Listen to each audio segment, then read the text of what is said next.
الرحمن علم القرآن خلق الإنسان علمه البيان الشمس والقمر بحسبان والنجم والشجر يسجدان والسماء رفعها ووضع الميزان ألا تطغوا في الميزان وأقيموا الوزن بالقسط ولا تخسروا الميزان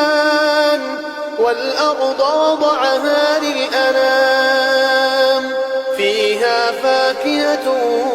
والنخل ذات الأكمام والحب ذو العصف والريحان فبأي آلاء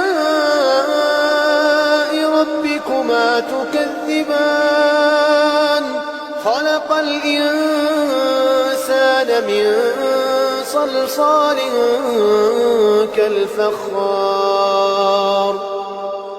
وخلق الجان من مارج من